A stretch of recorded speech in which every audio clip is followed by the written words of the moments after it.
வணக்கம், நான் உங்கள் யஷ்வந்த் குமார். இன்றைக்கி நம்ம சேனலில் ஒரு சூப்பரான சிக்கன் டைனமைட் செய்கிறது எப்படின்னு பார்க்க போகிறோம். நிறைய பேர் நம்ம சேனல் கமெண்ட் செக்ஷனில் இந்த ரெசிபி கேட்டிருந்தீங்க. ஆக இந்த ரெசிபி கேட்ட ஒவ்வொருத்தருக்காகவும் இந்த வீடியோ நான் டெடிகேட் பண்ணிக்கிறேன். இப்போ இந்த ப்ரிப்பரேஷனுக்கு தேவையான இன்க்ரீடியன்ஸ் அண்ட் இது எப்படி செய்கிறதுன்றதை பார்க்கலாம். சிக்கன் டைனமைட் செய்கிறதுக்காக ஒரு பவுலில் 500 கிராம் அளவு சிக்கனை கட் பண்ணி வச்சுருக்கேன். இதில் 2 டேபிள் ஸ்பூன் அளவு மிளகாய் தூள், 1 டேபிள் ஸ்பூன் அளவு இஞ்சி பூண்டு விழுது, தேவையான அளவு உப்பு, 100 கிராம் அளவு கார்ன்ஃப்ளவர் சேர்த்துக்கிறேன். இப்போ இது ஒரு இன்க்ரீடியண்ட்டோட இன்னொரு இன்க்ரீடியன்ட் நல்லா கம்பைன் ஆகிற அளவுக்கு இதை நல்லா மிக்ஸ் பண்ணிக்கோங்க.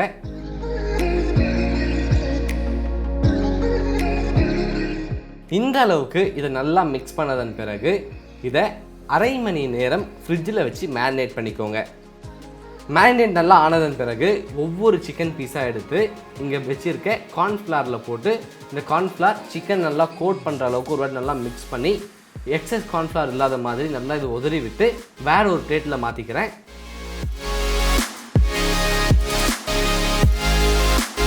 இதே மாதிரி மீதமுள்ள எல்லா சிக்கனையும் கார்ன்ஃப்ளவரில் போட்டு கோட் பண்ணி மாற்றிக்கோங்க.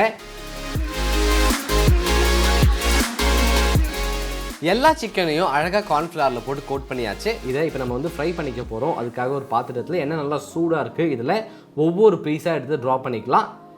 இந்த சிக்கனை பொரிக்கும் போது மீடியம் ஃப்ளேமில் வச்சு பொரிச்சிக்கோங்க. ஏன்னா ஹை ஃப்ளேமில் வச்சு பொரிக்கும் போது சிக்கன் ஜூஸியாக இல்லாமல் ரொம்ப ரப்பராக ஆகிடும். இதை டோட்டலாக நம்ம 6 மினிட்ஸ் பொரிக்க போகிறோம். முதல் 3 நிமிடம் ஒரு பக்கம் ஃப்ரை ஆகட்டும். அதன் பிறகு இதை அடுத்த பக்கம் திருப்பி விடலாம்.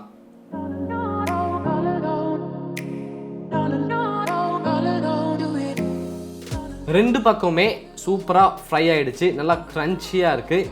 இதை எண்ணெய் இல்லாமல் எடுத்து வேற ஒரு பிளேட்டில் மாற்றிக்கலாம். இதே மாதிரி மீதமுள்ள எல்லா சிக்கனையும் பொரிச்சு எடுத்துக்கோங்க.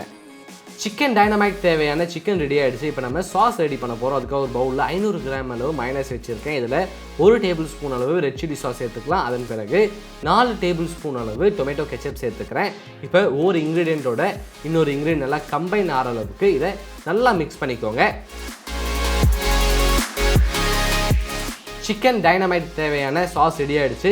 இதில் நம்ம ஃப்ரை பண்ணி வச்சுருக்க சிக்கனை சேர்த்துக்கலாம். இப்போ இந்த சாஸ் சிக்கன் நல்லா கோட் பண்ணுற அளவுக்கு இதை நல்லா மிக்ஸ் பண்ணிக்கோங்க.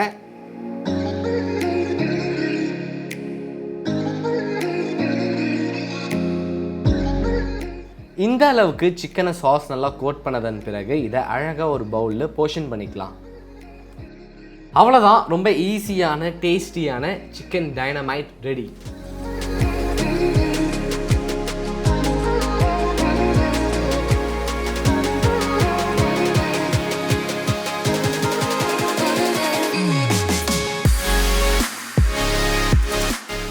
ஒரு சூப்பரான சிக்கன் டைனமைட் ரெடி ஆகிடுச்சு.